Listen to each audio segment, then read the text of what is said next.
Students, जैसे कि आपको बताया गया था कि पार्टनरशिप व्यवसाय जो होता है वो साझेदारी संलेख पार्टनरशिप डीड के अनुसार चलता है। अगर साझेदारों के बीच में पार्टनरशिप डीड नहीं बनी है तो पार्टनरशिप एक्ट 1932 के प्रोविजंस लागू होते हैं। उसके अनुसार मैंने आपको बताया था कि if there is no agreement in respect of interest, जैसे कि मैंने बताया था पूंजी पर ब्याज के बारे में अगर कोई संलेख में नहीं लिखा गया तो साझेदारों को कोई भी पूंजी पर ब्याज नहीं दिया जाएगा। No interest will be allowed to the partners. Interest on drawing के लिए मैंने बताया था आपको, no interest on drawing will be charge from the partners. Salary और कमीशन के लिए मैंने आपको बताया था कि if there is no deed, no salary और commission will be allowed to the partners. इसी तरह से जहाँ तक प्रॉफिट शेयरिंग रेशो की बात तो मैंने बताया था कि अगर साझेदारों के बीच में कोई अनुबंध नहीं हुआ है तो लाभ और हानि को बराबर बराबर बांटा जाएगा। Profit will be shared equally. और इंटरेस्ट ऑन लोन के बारे में बताया था कि पूंजी के अतिरिक्त कोई साझेदार फर्म को ऋण देता है तो उसके ऊपर 6% ब्याज लगाया जाएगा। 6% interest will B loan to the partner on his loan। तो these were some provisions। तो कुछ क्वेश्चन ऐसे हो सकते हैं कि अगर पार्टनरशिप डीड नहीं बनी है तो उसके अनुसार फिर हमें एडजस्टमेंट करनी हो सकता है कि हमने गलत प्रॉफिट एंड लॉस अकाउंट बनाया है, उसके लिए हमने डीड के अनुसार चलना है। अगर पार्टनरशिप डीड नहीं बनी है तो फिर हम पार्टनरशिप एक्ट की जो प्रोविजन है उनको उनके आधार पर profit and loss appropriation account बनाएंगे। तो एक कुछ क्वेश्चन आपकी किताब में दी हैं। एक क्वेश्चन जैसे क्वेश्चन नंबर 40 आपकी किताब में, A and B are partners. They decided to charge interest on capital and drawing at the rate of 10% PA। ये डिसाइड किया, इसका मतलब एग्रीमेंट बनाया हुआ उन्होंने कि इंटरेस्ट ऑन कैपिटल जो है वो 10% होगा और ड्राइंग भी 10% होगा।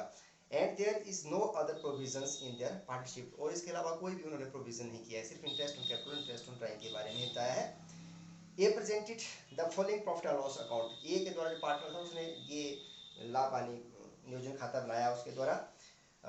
डेबिट पक्ष में, ठीक है ना, you are required to rectify the and prepare revise profit and loss account. हो सकता है ये गलत हो, उसको सही करना है हमने। जैसे इसमें डेबिट पक्ष में इंटरेस्ट ऑन कैपिटल दिया हुआ है, इसी तरह से इंटरेस्ट ऑन एज लोन दिया हुआ है, B salary to B salary करके दिया हुआ है इन्होंने। और क्रेडिट पक्ष में प्रॉफिट लॉस एप्रोप्रिएशन अकाउंट का बैलेंस दे रखा है 8,400 और इंटरेस्ट ऑन ड्राइंग दे रखा है 10%। तो इस तरह से इसने कुछ चीज़ें दी हैं और कुछ प्रोविजन के अकॉर्डिंग टू डीड थी। जैसे इंटरेस्ट ऑन कैपिटल है तो इंटरेस्ट ऑन कैपिटल ठीक है, उन्होंने एग्री किया हुआ है कि इंटरेस्ट ऑन कैपिटल दिया जाएगा पार्टनर्स को। तो 40,000 का 10% 4,000 और 20,000 का 10% 2,000 ये आएगा। अर्थात हमने इसको रिवाइज ठीक करके बनाना है इस प्रॉफिट एंड लॉस अकाउंट को जो उन्होंने दिएगा बना के दे रखा है। तो उसके आधार पर इंटरेस्ट ऑन कैपिटल ठीक जो है उसको दिखाया जाएगा। जहाँ तक प्रॉफिट एंड लॉस अकाउंट की बात है तो उसका बैलेंस दे रखा है इसमें 8,400। लेकिन जहाँ तक इंटरेस्ट ऑन पार्टनर्स लोन की बात है 6%, दैट इज 6%, वो तो प्रोविजन के अनुसार भी है कि 6% उनके ऊपर ऋण पर ब्याज दिया जाएगा। लेकिन इंटरेस्ट ऑन कैपिटल, ठीक है, interest on capital being a charge against profit, ये profit and loss appropriation account में नहीं दिखाया जाएगा बल्कि इसको प्रॉफिट एंड लॉस अकाउंट के डेबिट पक्ष में दिखाया जाएगा। It is not appropriation but it is an expensive of firm. तो इसीलिए हम जो प्रॉफिट है 8,400 इसमें से 300 ऑलरेडी घटाएंगे प्रॉफिट एंड लॉस अकाउंट में, क्योंकि इसको नहीं दिखाया गया है, इसको profit and loss account preparation account में दिखाया गया है। तो इसलिए जो प्रॉफिट एंड लॉस अकाउंट है उसको 8,400 में से 300 घटा के 8,100 ही profit and loss appropriation account में दिखाया जाएगा। इसको यहाँ पे दिखाएंगे। इसके बाद इस क्वेश्चन में interest on part B salary दी हुआ है तो बी को सैलरी नहीं दी जाएगी क्योंकि लिखा हुआ है profit no salary will be allowed to partners under section 13C, ठीक है ना। और पार्टनरशिप एक्ट में मैंने बताया था आपको कि उसके अनुसार किसी भी साझेदार को सैलरी नहीं दी जाएगी, तो इस सैलरी को हम नहीं लेंगे, ठीक है। इंटरेस्ट ऑन लोन के बारे में मैंने आपको बता दिया, पार्टनर कैपिटल हम इंटरेस्ट ऑन पार्टनर्स कैपिटल ले लिया मैंने।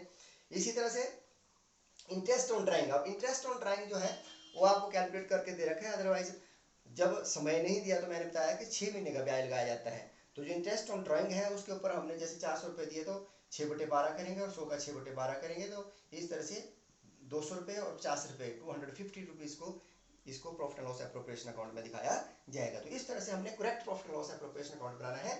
और इस क्वेश्चन में इन्होंने जो प्रॉफिट है उसको बांटा है 2:1 में, जो गलत है क्योंकि देयर इज नो डीड। इसका मतलब है कि जो प्रॉफिट है profit will be shared equally under section 13B। मैंने आपको बताया था।